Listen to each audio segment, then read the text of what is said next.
short. There's a mark to Zaharakis. Zaharakis has kicked a goal. The Bombers are in front of the G. It's time to strap in and get ready. The leaders in AFL Supercoach are incoming, helping you win your leagues and climb up the rankings. You're now listening to the Insight AFL Show with your hosts, Big Horse, Skitty, and Herbie.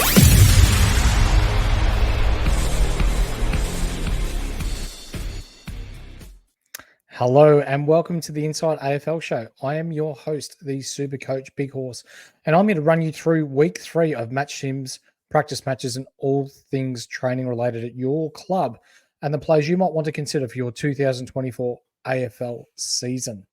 If you haven't yet, please hit like and subscribe, or even better yet, jump in our Discord. Inside Unlimited is free and live, and for less than 50 cents a week, you've heard me say it time and time again, a Zinger box upsized with an extra burger on the side. That's what it will cost you to go into our unlimited premium side of things on our Discord. You'll get our insights, our trades, captain's choices, exclusive premium Q&A, every round of Supercoach, and a few other cool perks.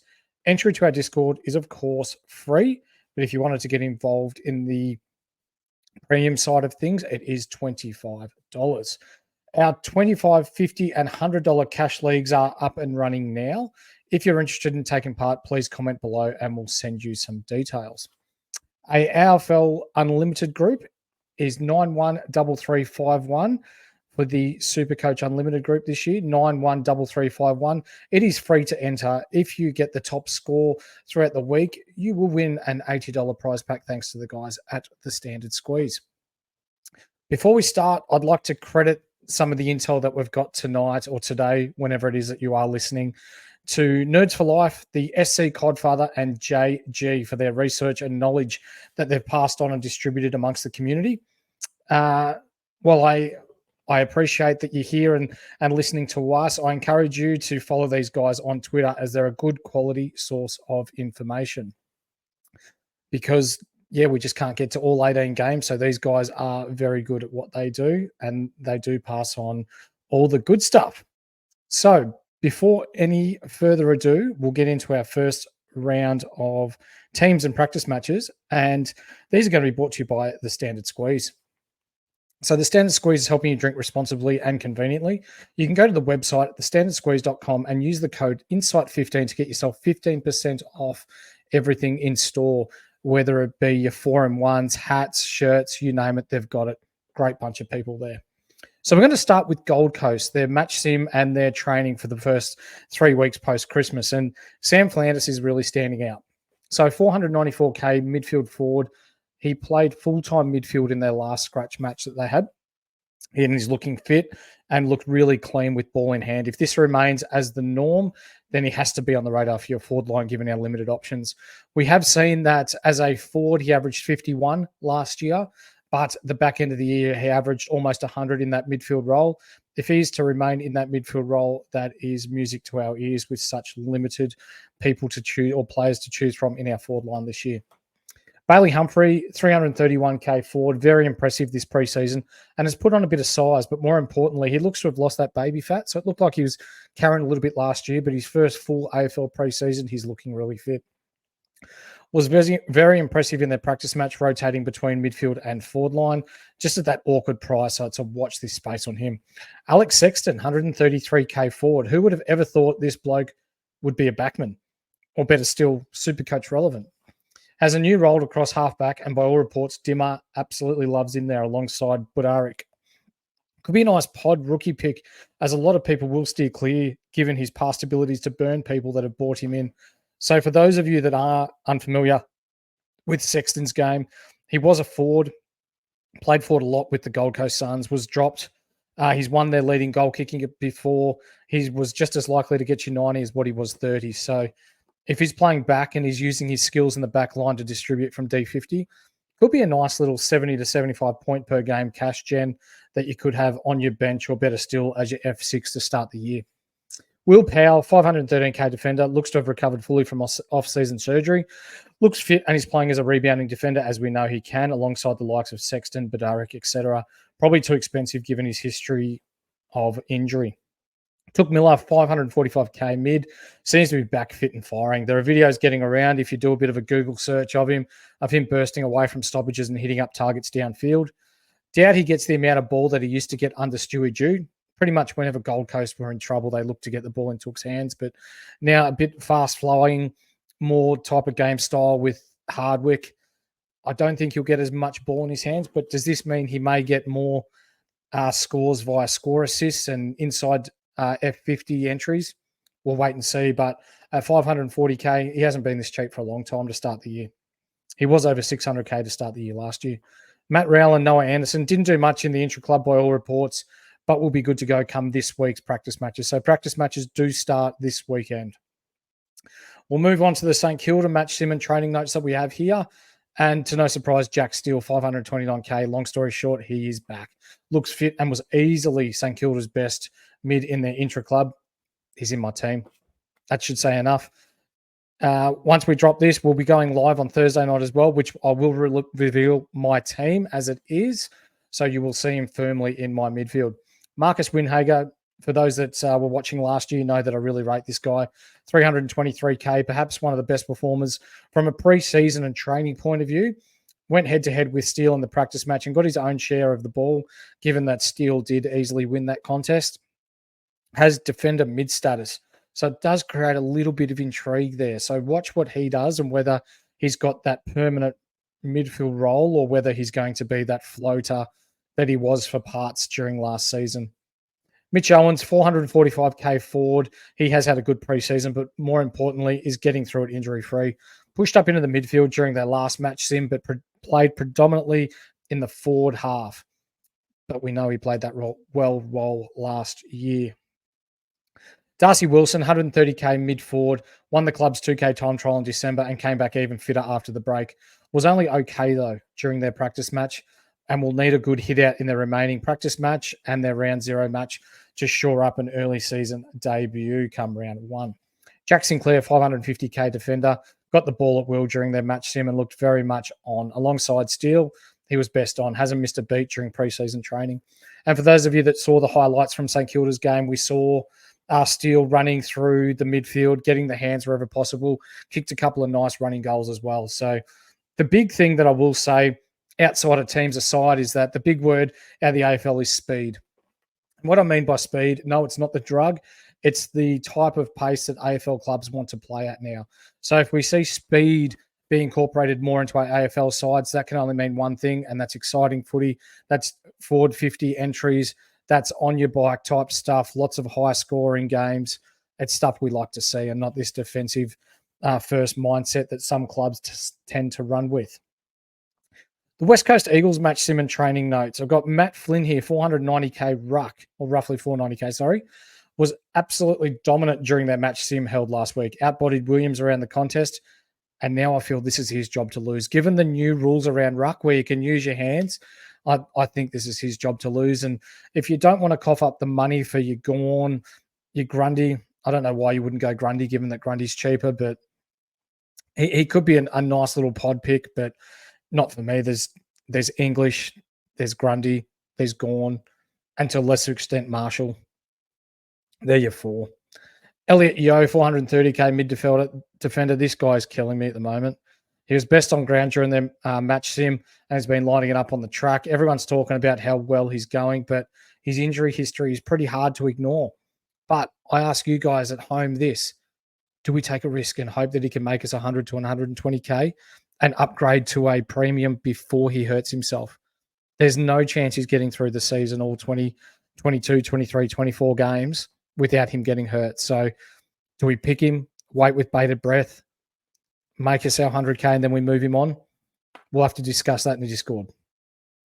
Tyler Brockman, 301k forward, has really been impressive, both with his players that he's playing alongside and coaching staff, with his poise and his ball use in the preseason. Was really good during their practice match, and at just over 300k could offer real value if he gets a sniff in the midfield.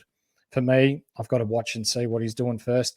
He did show flashes at Hawthorn, but a little bit too inconsistent at the same time. Clay Hall, I brought him up in our rookies pod last week, got a heap of the ball again in match sim and has been very good during the preseason. He's really firming for a round one chance. They really like him. And he's a 6'3" on baller that can find the ball at will. A type of Paddy Cripps mold, not quite as good, obviously, because we know Cripps is in the elite section of the competition. But at 6'3" midfielder finds heap of the ball, kicks the ball not too bad, just needs to work on his poise and will turn into be, or could turn out to be a really good AFL footballer. Liam Duggan did not play in the match sim and is currently on the injury list. Was seen doing modified drills with the coaching staff, though, and should be okay for next week's practice match. Tommy Barrass and Jeremy McGovern both have a pretty good ceiling, but a really low floor for Supercoach. Both played as intercepting defenders in this match sim last week. Watch closely in the televised games to see how they're going to shape up. But for me, as much as McGovern just doesn't play on a man and just takes intercept marks at will, just a little bit too inconsistent. If you're looking for someone like that, let's go Tommy Stewart instead. Our next lot of practice matches are going to be brought to you by Ryan from Astute Newstead. Are you wanting to buy the first home or even an investment property and you don't know how? Are you a current owner with interest rates above 6.2%? We at Insight Sports can guarantee that Ryan can find you a better deal. Best part is he'll do it for free. Reach out to Ryan H at eganwealth.com on Facebook or Instagram at Hammond SHL_astute or his phone number 0431 766 784. Richmond match sim and training notes. So there's a couple of interesting ones in here. Jaden Short will start with 551k.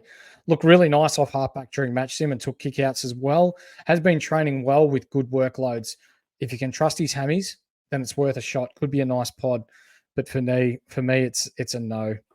No, I just can't do it to myself.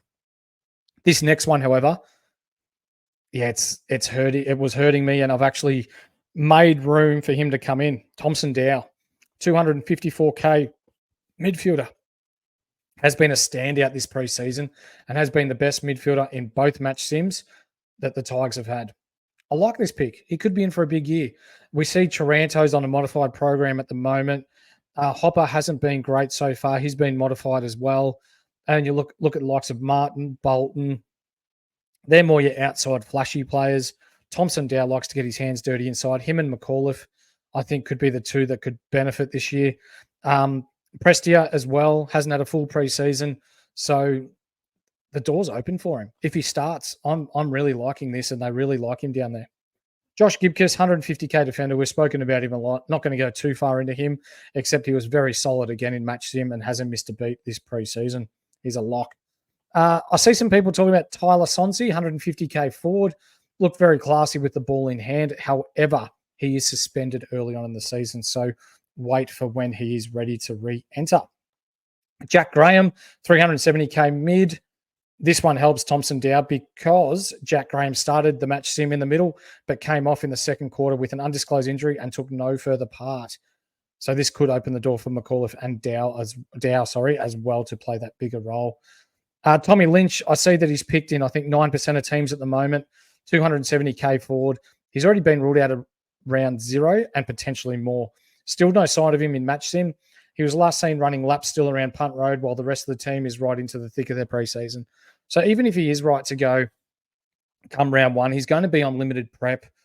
As a key forward, I really don't think without the body of work that you can score well or play well for your first couple of weeks. So there could even be a price drop there, even though he's cheap as chips at the moment. Adelaide Crows match sim and training nights. We've got 4 players here that we've managed to dig into. Adelaide's a bit harder to be able to get information from, given that we don't really have any contacts over there, but we do have the following.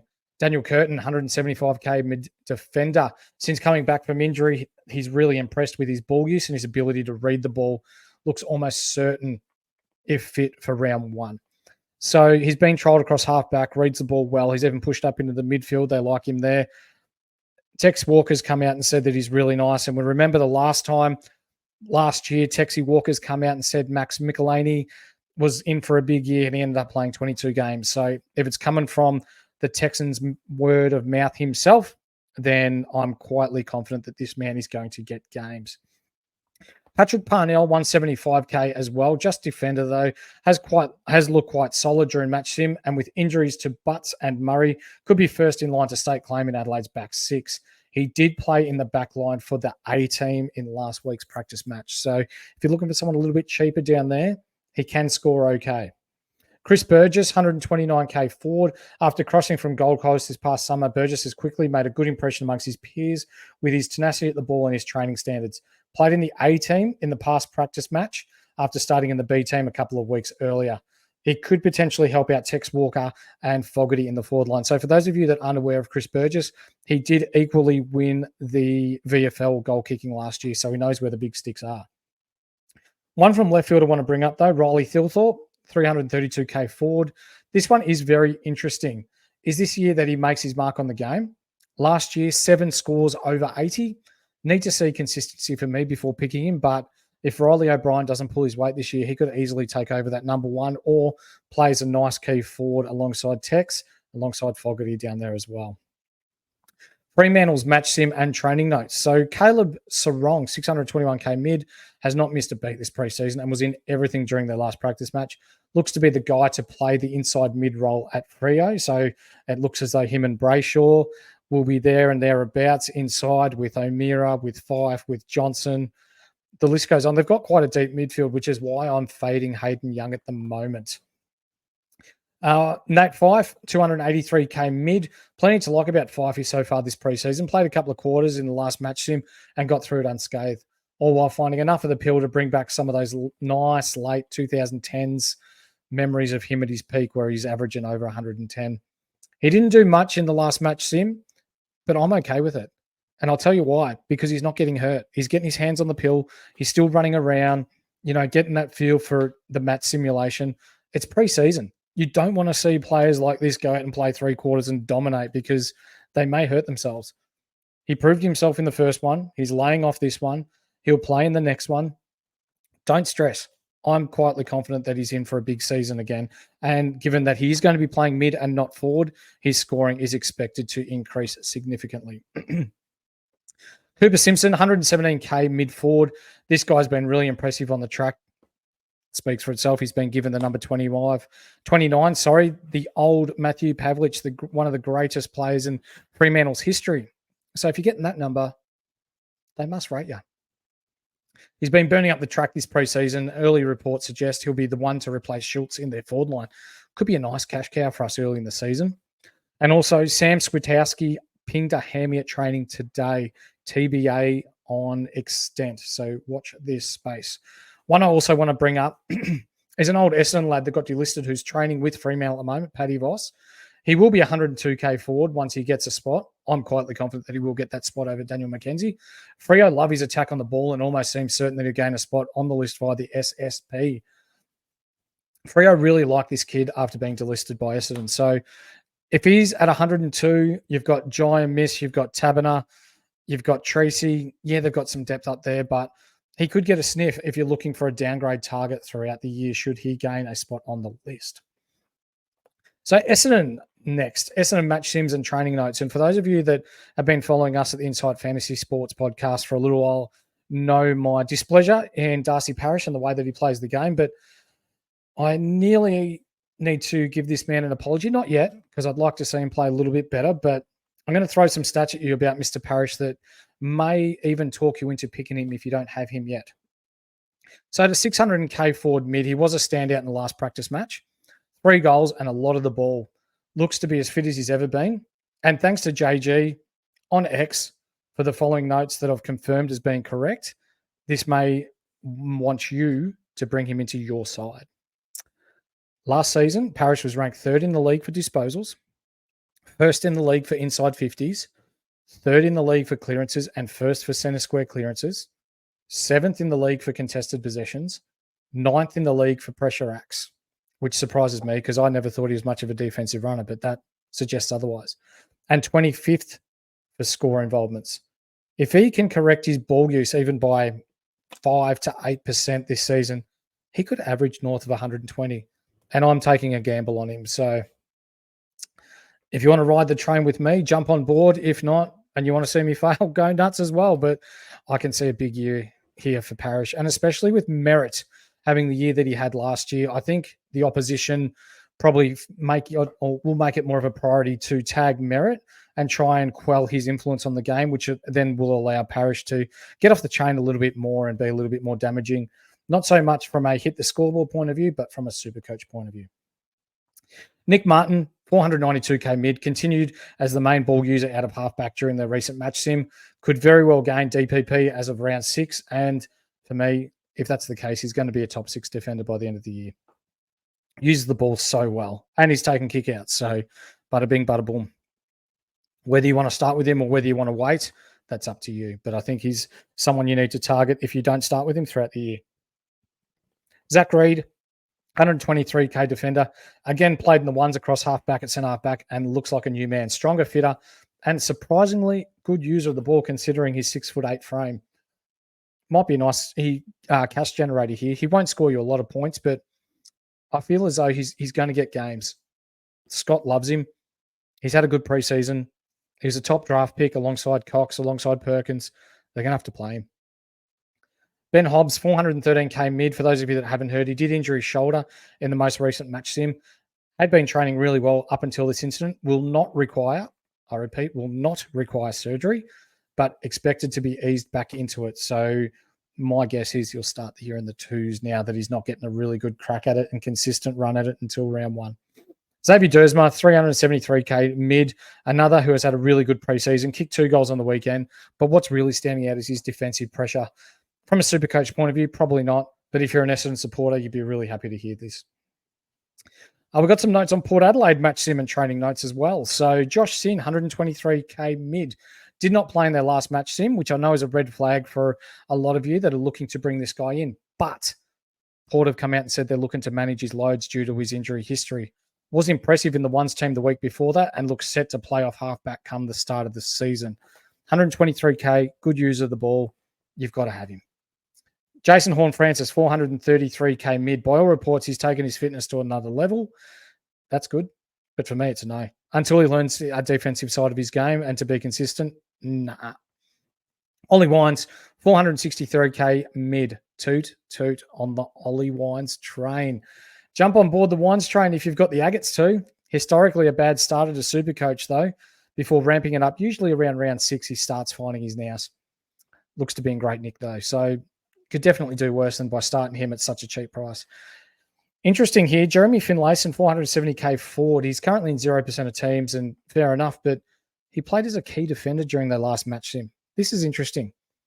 He scores well as a forward, normally beats up on the lesser teams and doesn't really do too much against the better teams, but as a defender, yeah, I'm not so sure. Ivan Saldo, 480k rucked alone in the last match sim and looked really good, which is sad for me and potentially other potential sweet owners. Looks as though if fit, he'll be the number 1 choice. So it may be that you're downgrading Sweet if you had him on your bench for your ruck to Livingston from West Coast, 102k forward ruck, DPP, loophole, got a lot of Sunday games, and then use that extra 50k into something else. Toddy Marshall, just as recent as an hour ago, Port Adelaide have come out and said that he signed on for another 5 years. So that's a really nice get or a really nice signature for them to have stayed for another 5 years. Next, we have the players to keep your eye on during this preseason. They are brought to you by Bonus Bank. Bonus Bank is Australia's #1 match betting site. You can go to bonusbank.com.au and use the code INSIGHT to get 25% off your first month of their premium subscription and start making tax-free, risk-free money today. So these are players I want you to gauge or keep an eye on during the preseason that may turn out to be Supercoach relevant. So first of all, Bailey Scott from North Melbourne. He was with the injured group at training as late as today. Saw him in Bendigo. Will miss next week's match sim against Collingwood on the 21st. But the last couple of years, he's finished 3rd in their BNF and really started to rack up big numbers on the wing last year for North. Tristan Akshiri has been spotted back at training with the helmet on to protect the face after a recent surgery on the jaw. Pardon me. I can't trust this man and his body. If it's not his legs, it's his back. If it's not his back, it's his face. If it's not his face, it's his shoulder. In my team, I want people that are going to be playing, not someone that's week to week. Zach Fisher is still with the rehab group. I can confirm that. So it's a big no from me. 2 hamstrings in the preseason is a massive red flag. Darcy Jones is being touted as a round 1 flyer, as stated by Kieran Briggs on SEN late last week. Watch practice matches to confirm whether on field or not. But if they're talking about this guy openly in the media, he must have something about him. So my eyes are on him. He's 123 or 117K forward. Liam Baker was also on radio stating that he's been training with the mids and hopes to be a full-time midfielder this year. He has been inconsistent in the past, so just as likely to get you 120 as what he is a 70. So I believe he's at mid 450s. I'll have to check that, but yeah, not just yet, not until I see a more consistent role with him. With practice matches starting this week, please be sure to like and follow us on YouTube. So down the bottom left here, the like, the subscribe, get on board. Your help and your support helps us continue to give you the best and insightful information that there is getting around. Also, jump in our Discord where we'll be discussing every game as it happens. So you'll have myself, you'll have the Filthy, IFS, Jake Skidmore in there, the rest of the community. During BBL season, during NBL season, it's been crackers. Every game that we've had or that's been on, there's been plenty of banter in there. Plenty of knowledgeable information that's not just coming from us, but from the sporting community as well. So even if you don't want to hear from us, there's plenty of other smart guys in there, guys and girls, in there that know their stuff, as evidenced by the NBL community team that are inside the top 150 and the BBL team that finished inside the top 100. Also, be sure to join our live on Thursday night this week, 7:30, as we share my team, the Big Horses team, and how I go about navigating through the early buy round, so you won't want to miss that. But for now, thanks for watching, guys. This has been another episode of the Inside AFL Podcast Network. See ya.